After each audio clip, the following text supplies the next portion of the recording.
With Lucky Land Slots, you can get lucky just about anywhere. Dearly beloved, we are gathered here today to... Has anyone seen the bride and groom? Sorry, we're here. We were getting lucky in the limo and we lost track of time.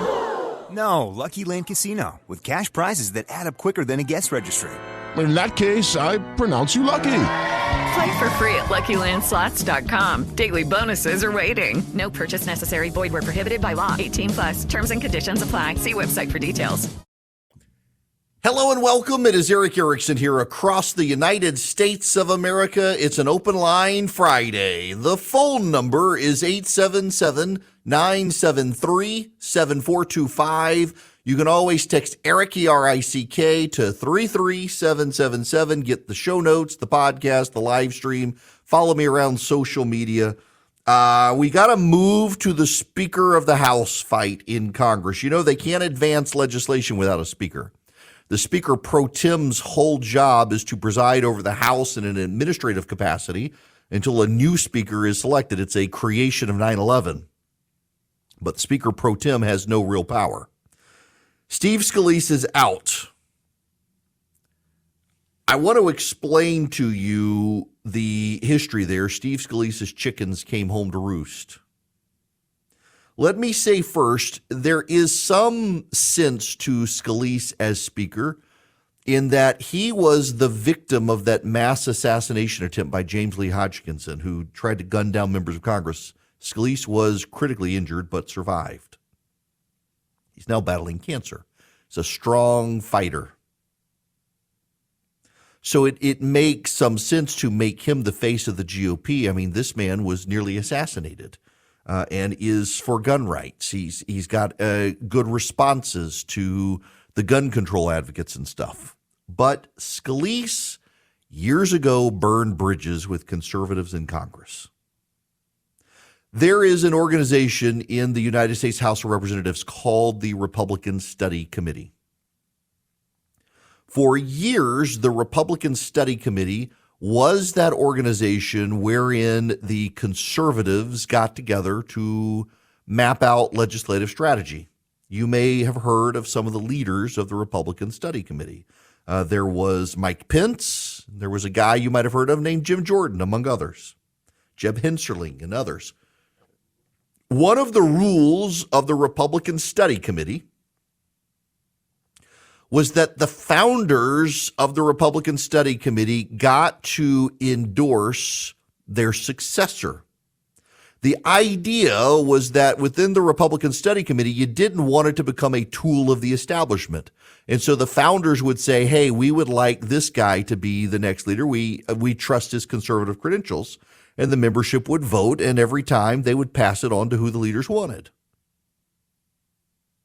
However, over time, what happened is a lot of non-conservative members of the Republican Conference joined the Republican Study Committee. They would say, by virtue of being in the Republican Study Committee, that they were conservatives, but they would do two things. One is they would leak the strategy of the RSC to leadership, and two, they would campaign, even though they were moderates or liberals, and say, hey, I'm in the Republican Study Committee. Of course I'm a conservative. The Republican Study Committee leadership then had a smaller group of the actual conservatives. Go back now to the Bush administration. The Bush administration advocated for several things early on. One was No Child Left Behind, the massive education bill that, as a show of good faith, George W. Bush allowed Ted Kennedy, then in the U.S. Senate for Massachusetts, to write. It was a massive government boondoggle for education. Another was Medicare Part D. Bush wanted to expand entitlements for senior citizens with Medicare Part D. Conservatives in the House were livid with both. And over time, by the time Obama got there, Republican conservatives in the House and the Republican Study Committee were fighting their own leadership, trying to push them further to the right. They were tired of an accommodationist approach with Republican establishment types and with the Democrats. And so what you saw happen was the Republican Study Committee began killing rules packages. What normally happens is that the majority develops a rules package and says, here are the terms of debate on the legislation we're about to advance. And so you vote on the rule that sets the parameters of debate on the floor of the legislation, and then you vote on the legislation. And what Republican Study Committee members started doing was they would vote against the rule, and it's unheard of to have members of the majority kill a rule. If you kill a rule, you largely kill the underlying legislation, because if you bring the legislation to the floor without the rule in place, well, then anybody can submit any amendment, and you get the Democrats trying to put Republicans into difficult voting positions, and they don't want it to happen. So the Republican Study Committee began sabotaging Republican legislation, trying to make it more conservative. Jim Jordan was term limited as RSC chairman. There were term limits. The leadership wanted a guy from Georgia named Tom Graves, who at the time was pretty conservative. He, after this happened, shifted towards a very much more pro-leadership position. Tom Graves, they wanted him to be the RSC chairman. And Steve Scalise took advantage of all the moderate and liberal Republicans who had taken up residence in the RSC to claim their conservative credentials, even though they weren't. And for the first time ever, the guy the leaders wanted to run the RSC as the conservative lost to the guy the moderates wanted. Steve Scalise took over the conservative think tank, essentially, within the House of Representatives, and immediately began purging its conservative staff. He got rid of all the conservative staffers. He made life difficult for the conservatives who were in the Republican Study Committee. What happened is those conservatives who had been in and running the Republican Study Committee left.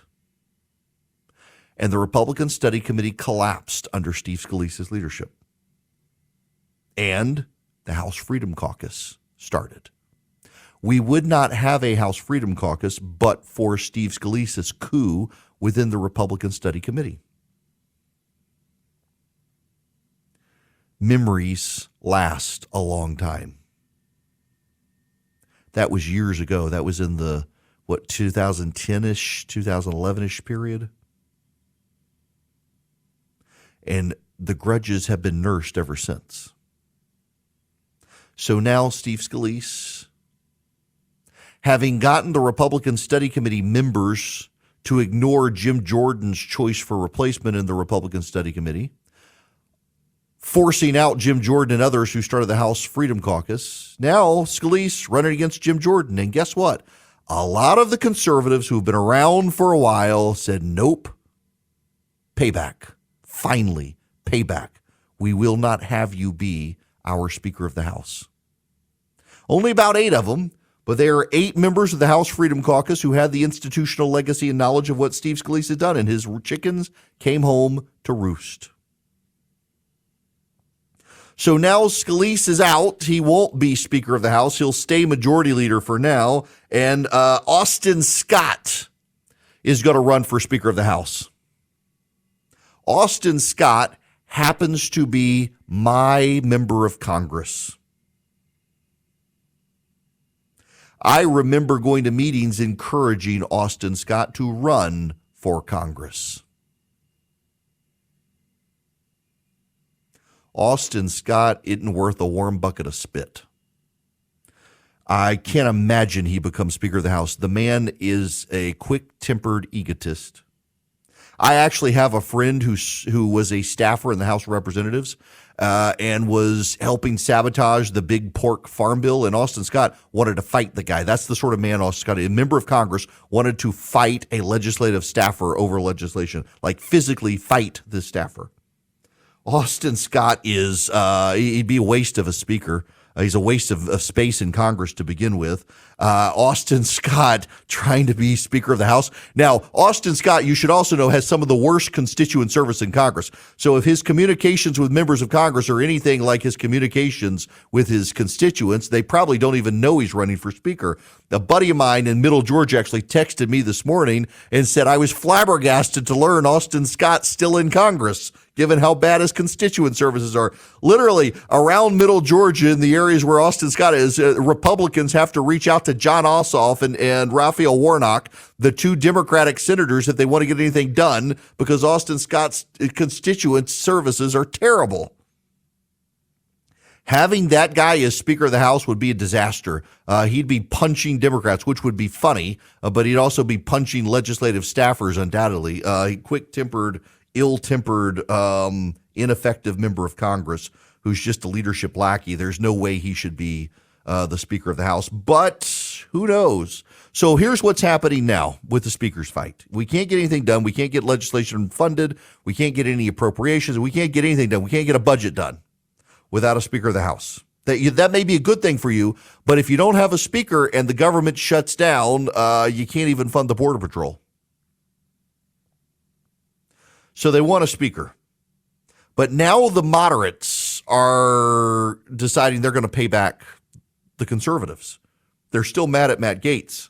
We wouldn't be in this situation without Matt Gaetz' sabotage of Kevin McCarthy.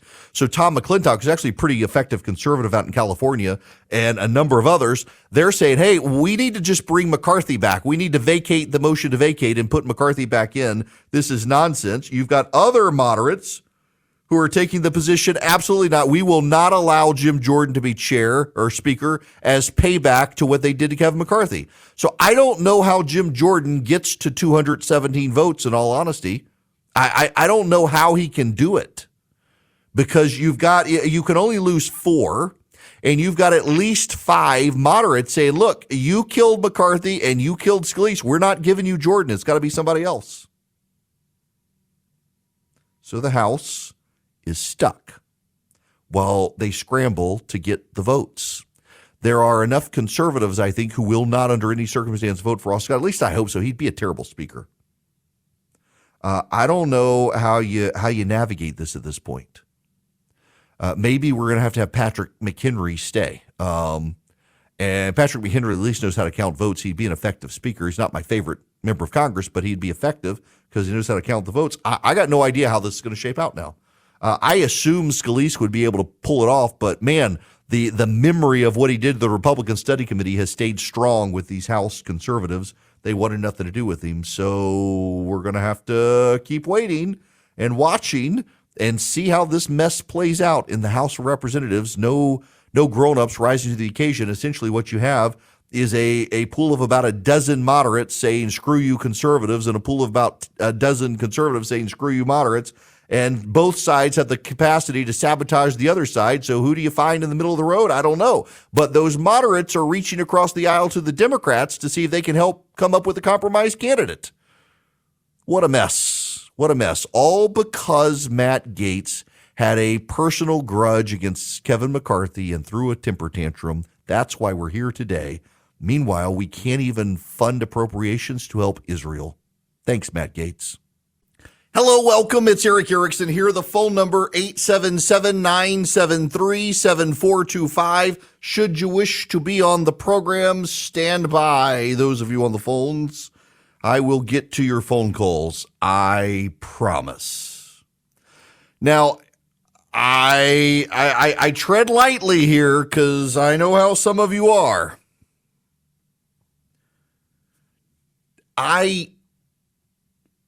It never ceases to amaze me, the narcissism of some who want to make everything about themselves. And I have to say, yes, the former president is doing that. He is upset with Benjamin Netanyahu for congratulating Joe Biden on his win and not standing with Trump on the claim of stolen election. So he's attacking Netanyahu. But he has also now doubled down on calling Hezbollah smart. You know what? You can say a terrorist organization is smart. You can say they're savvy. That's fine. Maybe they are. But when you're on a stage and you tell the public Hezbollah is smart, you have to understand, particularly if you are or were the president of the United States, that you are handing them propaganda. In fact, Hezbollah has already begun circulating Donald Trump's statement. They have taken the video of him calling them smart, and they're spreading it around the Arab world. It was a dumb thing for Donald Trump to do, and he should have known it. His grievances with Benjamin Netanyahu are, I think, silly grievances. And to do what he's doing and essentially make it about himself at this moment is more than a little absurd. This is his tweet, or whatever it is, his Truth Social post today. Quote, "The attack on Israel would never have happened, zero chance, if the election of 2020 was not rigged and stolen. It shows the world how important elections are. Iran was broke and talking. Now they're rich and watching, waiting to make their move, and it will be a big one. How could crooked Joe Biden, the worst and most incompetent president in the history of the United States, allow this to happen? We went from the Abraham Accords and peace to unprecedented death and destruction. Nevertheless, this big and very dangerous problem is solvable. Make America great again." So it all comes back to a stolen election. It all comes back to being about Donald Trump. At some point, we got to move on. And he can't let 2020 go. The public has, and they're tending to vote against anyone who keeps doubling down on the stolen election stuff. Y'all, it's not all about Donald Trump.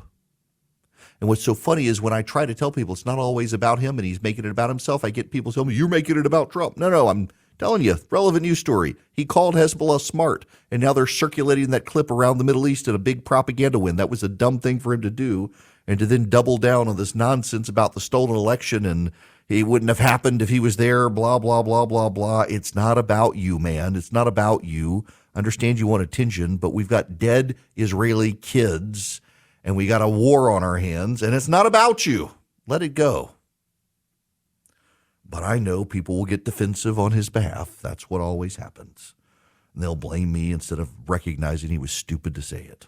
All right, I got to tell you about Patriot Mobile. Patriot Mobile is a cell phone provider that wants you as a customer, and all you got to do is go to patriotmobile.com/Eric today, patriotmobile.com/Eric, or ERICK. That's how you spell my name. You can zoom right in if you use that link, zoom right into your house and see how good the 5G, the data, the voice, everything is. You can also call them at 972-PATRIOT.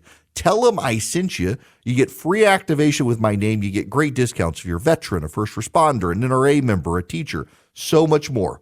You go to patriotmobile.com/Eric, or you call them at 972-PATRIOT.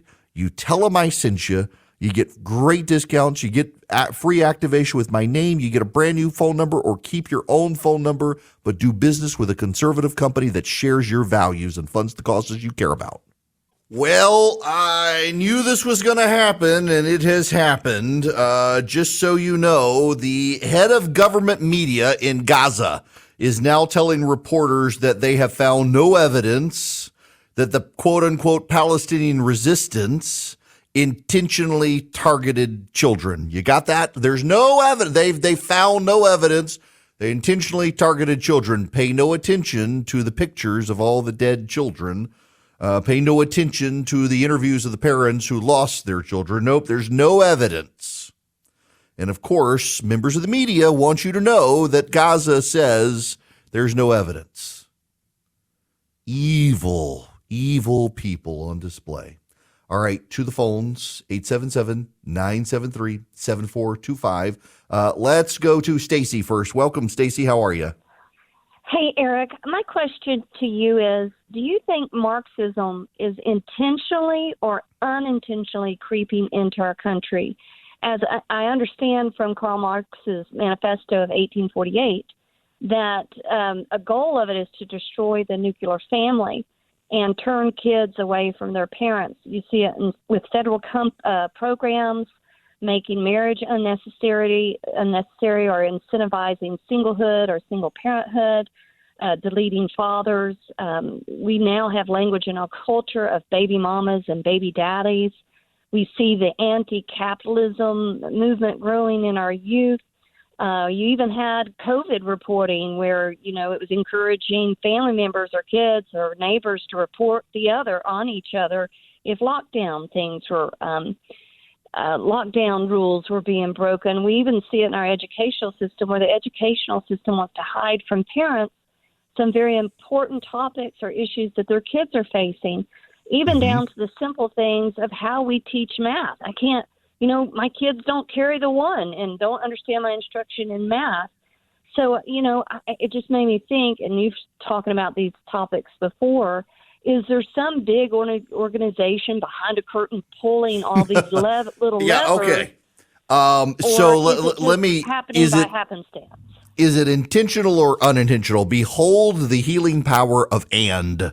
It is intentional and unintentional at the same time. There are absolutely people in this country at the academic level and in public policy in this White House and the Obama White House and all who intentionally over time they embraced Marxism and their values and worldview reflect it. There are others then who have unintentionally been duped into this Marxist worldview. And I will tell you how quickly it turns, Stacy, and thanks for the phone call. Ask yourself, because I'm guilty of it too. I am guilty of it. But I suspect almost every one of you is guilty of it. How many of you have taken to saying on occasion now, I feel instead of I think? Unintentionally, you've embraced the postmodernist concepts within Marxism because you're governed by your feelings, not by reason. Look at the people who can't bring themselves to believe the atrocities in Israel are true. They've embraced it, they not intentionally. There are those who intentionally, they began to teach from a Marxist worldview in colleges and high schools. They intended to shift us, and by God, they did. The rest of us unintentionally shifting in some ways. It's both. It's intentional and it's unintentional. And how do you fight back? Well, first of all, you have to recognize there is absolute truth. And second, you have to recognize that there is real good and there is real evil, and there is real right and there is real wrong, and you have to reject moral relativism. Communism and Marxism are premised on power dynamics.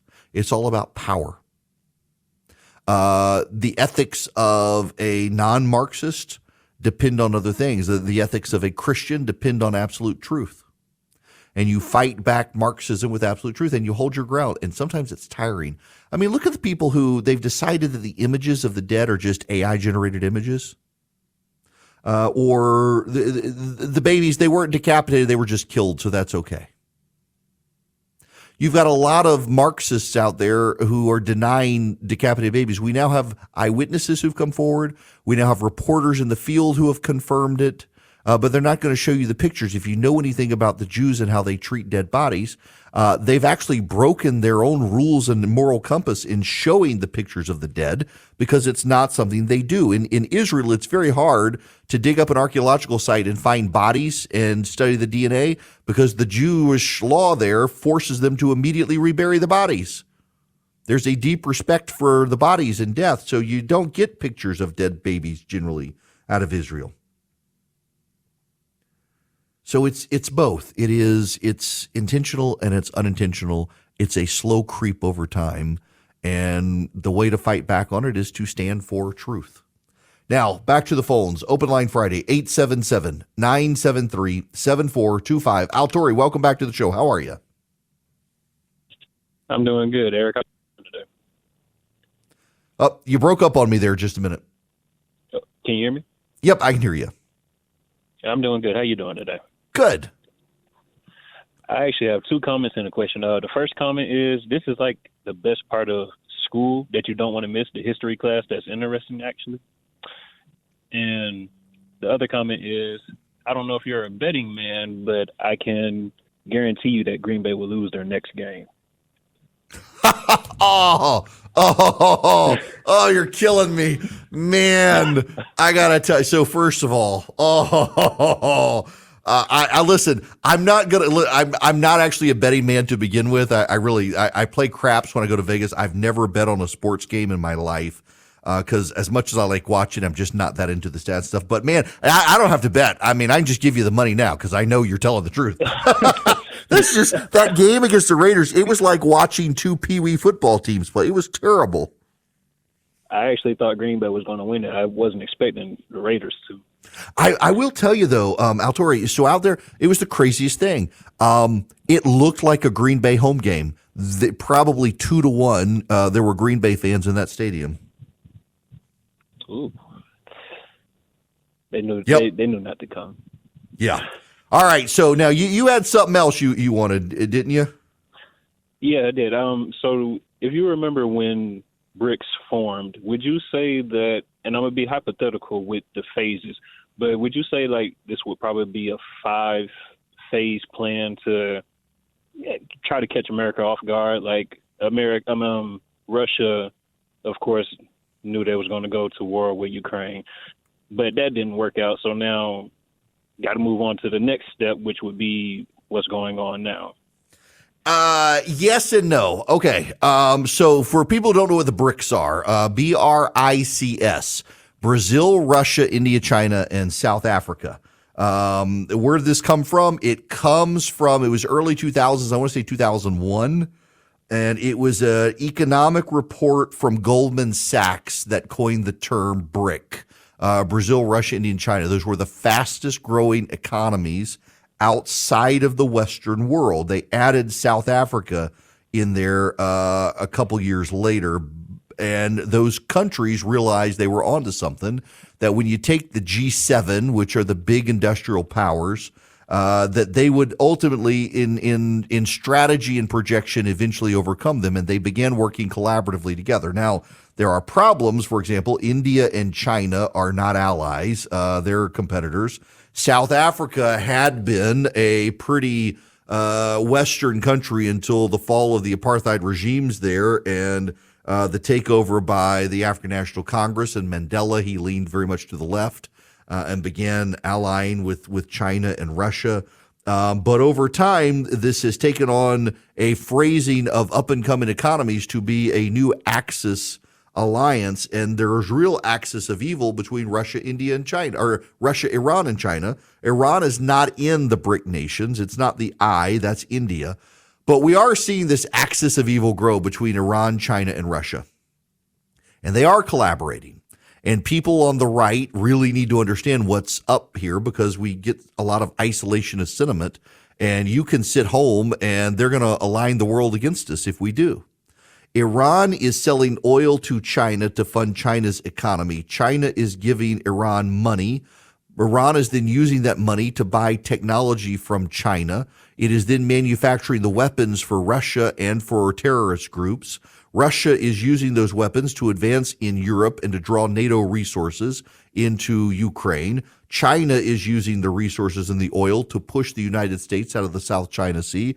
All of them are conspiring to destabilize West African countries that have become pro-Western. This is a globally concerted effort by Iran,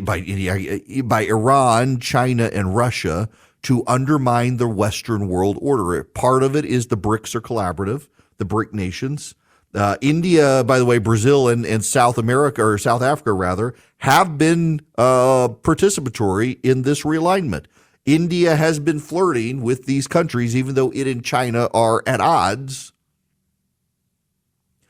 And we gotta realize the world is trying to realign from the post-Western order of World War II. That's what's going on here. That's why the instability is here. It is because American leadership has receded on the world stage. A lot of it because of demands at home. A lot of it because of fiscal issues here, because of our spendthrift ways in Washington, D.C. We've put ourselves in a bind nationally and internationally with our profligate spending in Washington.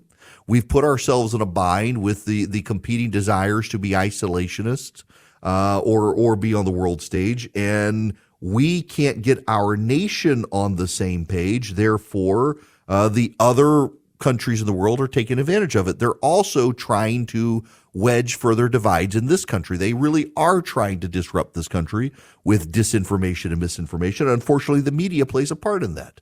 The media is culpable in playing a role in the divisions in this country. I mean, look at how the media is handling Hamas. Look at how I feel bad for my Jewish friends who are at these media networks where you're not even allowed to call Hamas a terrorist network. Remarkable self-censorship in the American press. But yeah, the BRICS are up and comers, and they're working more and more together, and they really do want to displace the Western world order. Their values are hostile to our values, and at some point, we've got to take a stand, whether we want to take a stand or not. Now, let me tell you, one of the groups taking a stand out there is Americans for Prosperity. They are taking a stand against Bidenomics. They stand for free markets and free people, and they want you on their side. If you would like to be a part of Americans for Prosperity, you can go to americansforprosperity.org/Eric. americansforprosperity.org/ERICK. You sign up to be one of more than 4 million activists around the country with Americans for Prosperity. They teach you how to advocate for free markets and free people. They teach you how to persuade your neighbors that deregulation is a good thing, that free markets are a good thing, that Bidenomics is bad. They teach you how to go to your state legislature, even your school board, and explain how to fight back against insane federal government mandates and rules, because they believe that free markets and free people bring success to our world, and they're right. History shows it. So if you support a limited government, if you support free markets, if you support free people, Americans for Prosperity wants you on their team. They will train you to be a more effective conservative activist. All you have to do is go to americansforprosperity.org/ERICK. Hello there. It is Eric Erickson here. The phone number 877-973-7425. Let me take a phone call here. Hal, you're going to be up next. Welcome. Oh, there you go, Hal. Sorry, I thought I activated the call and I didn't. That's okay. What's going on? Eric, I heard a quote that I thought was very appropriate for our time. I'm sure you know who Golda Meir is. Why? Oh, yes. She said, "We can forgive the Arabs for killing our children. We can never forgive them for forcing us to kill their children. There will never be peace with the Arabs until they love their children more than they hate us." And I thought that was very descriptive of our time. Mm-hmm. Yeah, look, I completely agree. And she was a great leader of Israel. So, you know, there's a new movie out with Helen Mirren playing Golda Meir during the early days of Israel and the war there. And I haven't seen it. I actually downloaded it on my iPad on the way home from Vegas the other day, and just never got a chance to watch it. I had too much work to do on the plane. Now, you know, there's also another quote, and that one is from Scripture, frankly, that about Isaac and Ishmael, and there would never be peace between the two. And that is, a lot of Christians read that, a lot of Jews read that as there will never be peace in the Middle East until the second coming. And so, yeah, there are lots of quotes, but the bottom line is this, and I think it was Netanyahu who said this one, that if the Arabs stop attacking, if the Arabs put down their guns today, there would be peace in the Middle East. If Israel put down their guns today, there would be no Israel tomorrow. And that's it. There is right now a situation brewing where the Jordanians have begun firing tear gas at people trying to storm the Israeli border to get in and wreak havoc. We've had a number of situations around the world today of this supposed day of violence. Nothing to my knowledge has happened, knock on wood, in this country today, overtly violent. But there are a number of situations. So, for example, in New York, the governor has suggested that Jews close all Jewish schools today because of this day of rage that it has been called. An Israeli embassy employee was stabbed in Beijing this morning. A French teacher was knifed to death today by a man shouting Allahu Akbar. In Florida, Governor DeSantis has ordered the Florida State Patrol to be outside every Jewish school in the state as a show of force and protection against them with this so-called day of rage that the Hamas has declared. I had a lot of friends of mine reach out to me last night, this morning, saying, am I safe to go into the city today? Am I safe to go in? I've got a lot of friends today who were so bothered by these calls for a day of rage and what they've seen on college campuses around the country that they all went to work with a gun today. I've got mine here. And it's bothersome to understand that a group of people have encouraged violence today, violence to stand in solidarity with a violent group that has killed children. What really bothers me the most about this, though, are the number of people who just refuse to believe. Like, for example, you've got this left-wing reporter at the Los Angeles Times who we now have confirmation on the beheaded babies. We have reporters who are eyewitnesses. We have Israeli soldiers who are eyewitnesses. They've all come forward, so they've seen it for themselves, not by third party, but by themselves. At this point, I really think the people who deny it, they just want to see the pictures of the dead babies. But let's say they left the heads on the babies. Does that make it better? So they kill. We know they killed kids. We've seen the pictures of dead babies, just not the ones without their heads. Does it make it any better that they just killed the babies? Now you've got Gaza coming out. You've got Hamas's PR wing coming out saying we never intentionally targeted kids. Oh, never intentionally targeted kids. See, there you have it. There are no dead babies. Yes, there are. And by the way, there's breaking news happening right now from Fox News. Griff Jenkins reporting Customs and Border Patrol sources confirmed 2 men in their early to mid-20s from Lebanon were apprehended in Eagle Pass, Texas yesterday at a location near where Fox is reporting. They are considered special interest aliens and are currently undergoing extensive background vetting by the U.S. government. Wonder if they'll just be given ankle bracelets and sent out into the wild. We got to secure our border. When we come back, do you have Vanguard managing your 401k? I do. Did you know that they're funding the Chinese military? I got a story for you guys when we come back. With the Lucky Land Slots, you can get lucky just about anywhere. This is your captain speaking. We've got clear runway and the weather's fine, but we're just going to circle up here a while and get lucky. No, nothing like that. It's just these cash prizes add up quick. So I suggest you sit back, keep your tray table upright, and start getting lucky. Play for free at LuckyLandSlots.com. Are you feeling lucky? No purchase necessary. Void where prohibited by law. 18+ terms and conditions apply. See website for details.